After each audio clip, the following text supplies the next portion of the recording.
বিসমিল্লাহির রহমানির রহিম। ভাই ও বোনেরা, যে যেখান থেকে আমাকে দেখছেন এবং শুনছেন, আপনাদের সবাইকে আমার সালাম, আসসালামু আলাইকুম। আশা করি আপনারা ভালো আছেন, আমিও ভালো আছি। UK property gossip by Tasmina YouTube চ্যানেলের পক্ষ থেকে জানাই শুভেচ্ছা।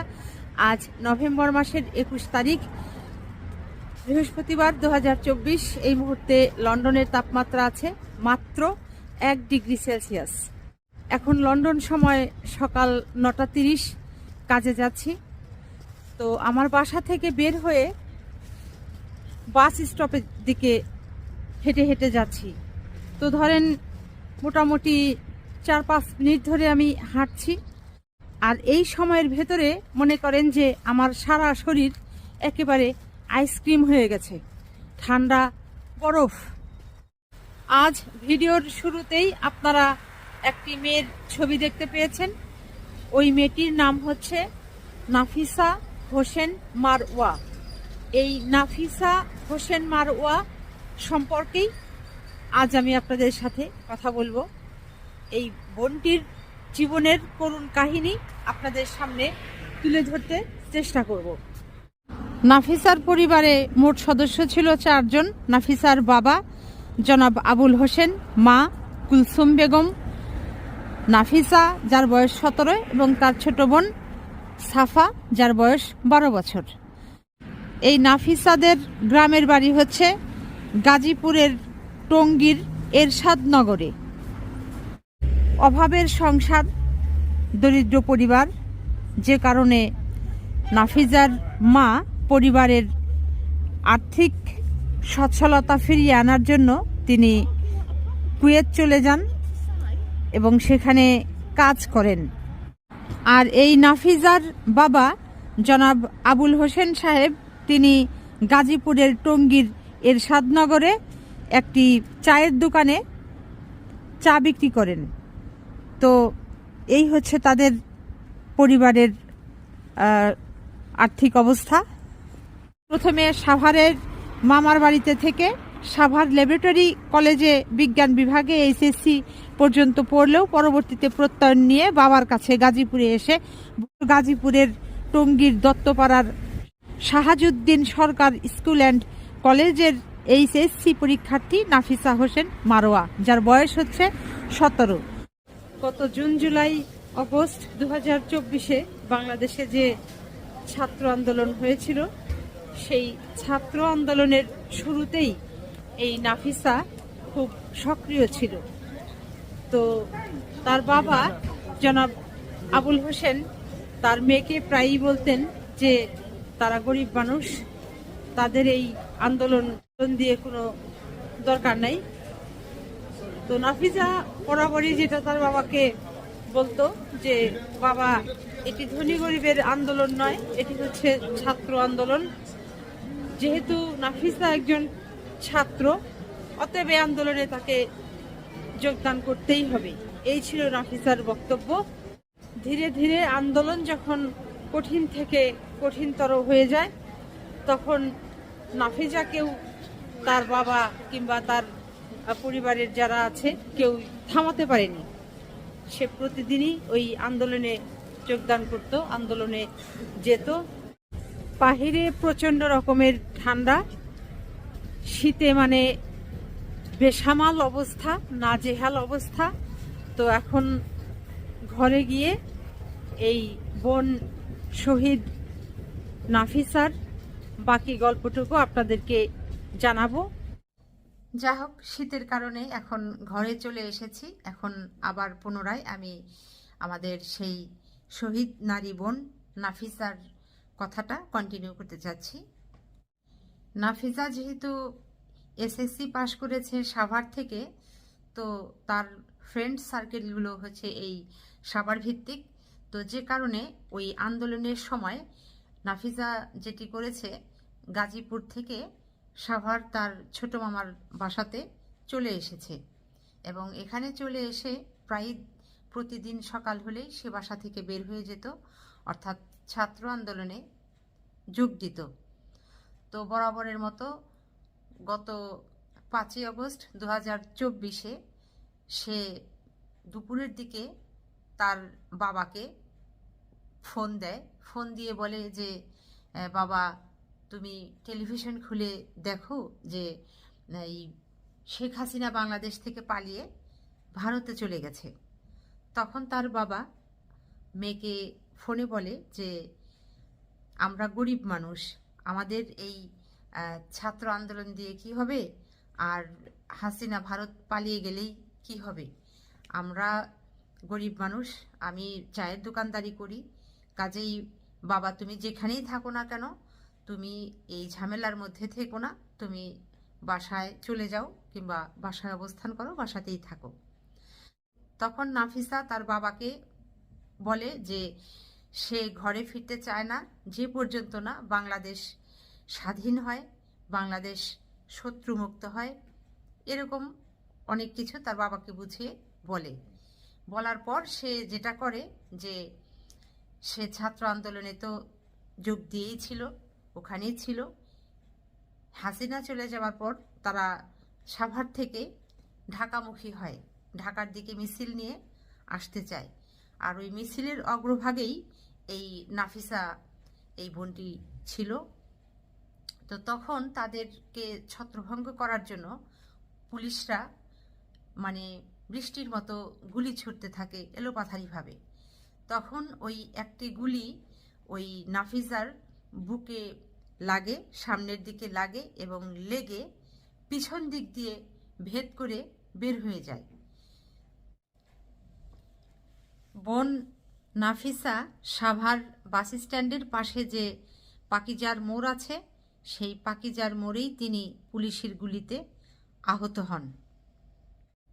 নাফিসা গুলি খেয়ে মাটিতে লুটিয়ে পড়বার পর তার যারা সহকর্মীরা ছিল, আন্দোলনরত ছাত্রীরা ছিল, তারা সবাই মিলে তাকে নিয়ে যায় সাভারের একটি স্থানীয় হাসপাতালে। হাসপাতালটির নাম হচ্ছে সাভার ল্যাব জোন হাসপাতাল। ওই সাভার ল্যাব জোন হাসপাতালে নেওয়ার পর ওখান থেকে নাফিসা সে তার বাবার মোবাইলে তখন বেলা 2:30 মতো আবার পুনরায় ফোন দেয়।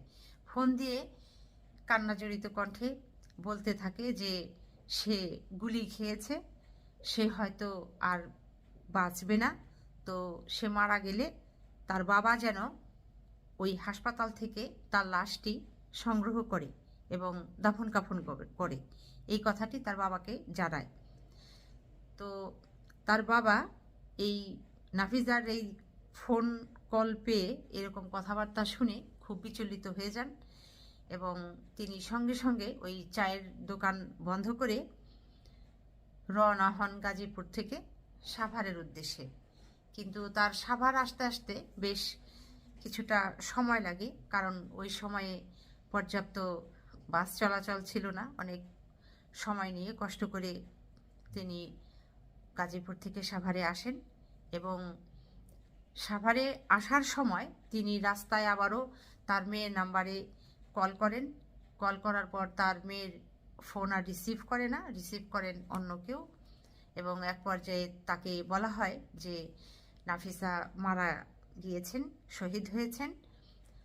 তো তার লাশ বর্তমানে সাভার এনাম মেডিকেল কলেজ হাসপাতালে রাখা হয়েছে।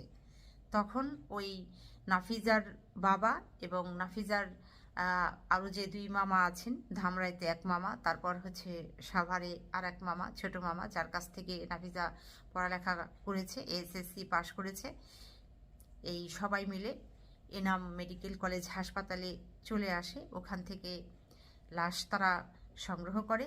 এরপর হচ্ছে সর্বশেষ তারা লাশ নিয়ে চলে যায় এই নাফিসার গ্রামের বাড়ি গাজীপুরের টঙ্গীতে। সেখানে এরশাদনগরে তার নামাজে জানাজা হয় এবং তাকে কবরস্থ করা হয়।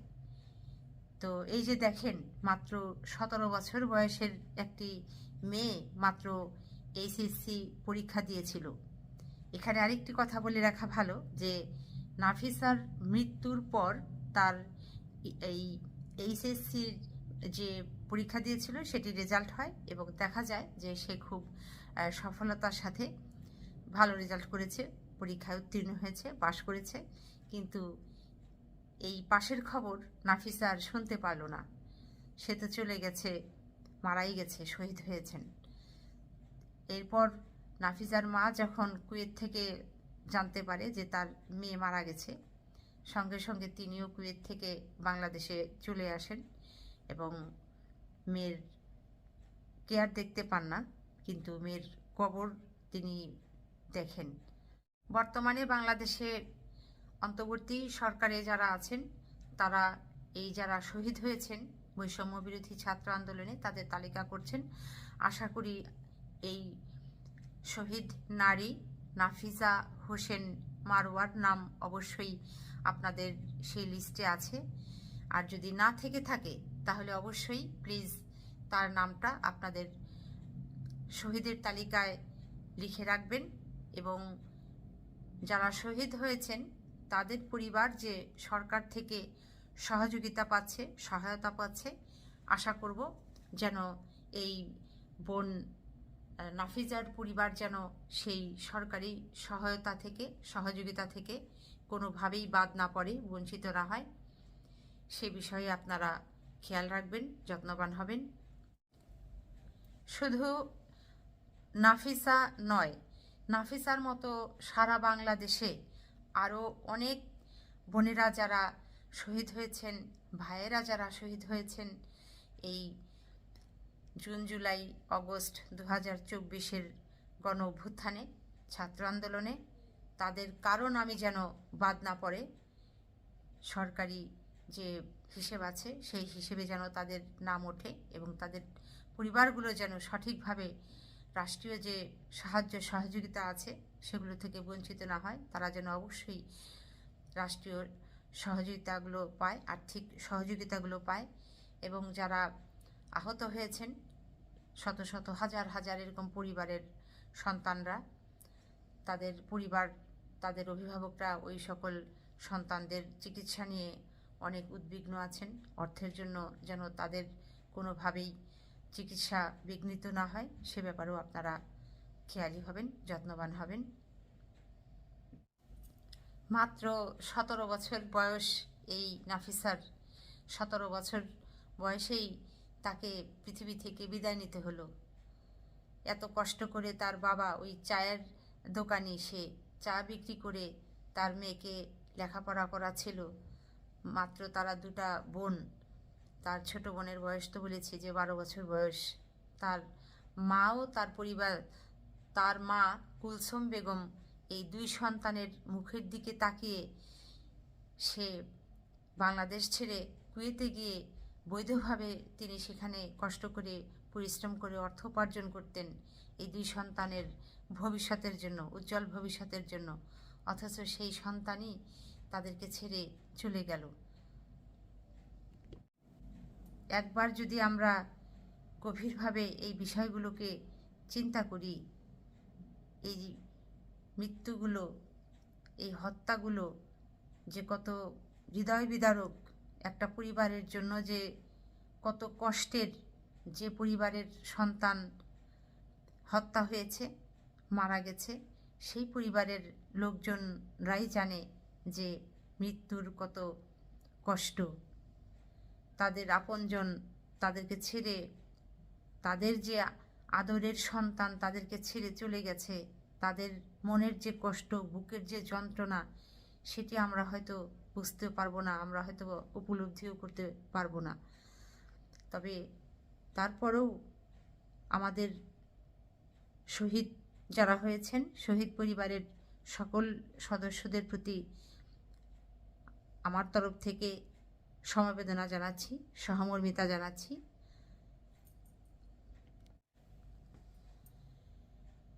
সেই সাথে আশা করব ওই 5ই অগস্ট 2024-এ সাভার থানাতে কিংবা আশুলিয়াতে ওই পুরো এলাকা জুড়ে থানাগুলোতে যে পুলিশগুলো কর্তব্যরত ছিল, যারা এই নির্বিচারে অবৈধভাবে গুলির অপব্যবহার করে নির্বিচারে মেধাবী শিক্ষার্থীদেরকে হত্যা করেছে, পঙ্গু করেছে, দৃষ্টিশক্তিহীন করেছে, হাত পা বিহীন করেছে, অঙ্গহানি করেছে, তাদের বিচার হোক, কঠিন শাস্তি হোক।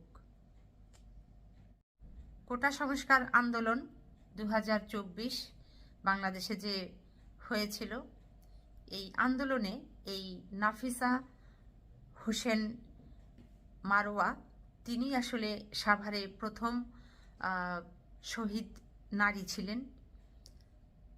তার আত্মার শান্তি কামনা করছি, আল্লাহ যেন তাকে বেহেশত নাসিব করেন এবং তার পরিবারে যারা আছেন, তার মা বাবা, তার একটি বোন, তার আত্মীয় স্বজন, শুভাকাঙ্ক্ষী বন্ধুবান্ধব যারা আছেন, তাদের সকলকে আল্লাহ যেন এই কষ্ট সইবার সহ্য দান করেন।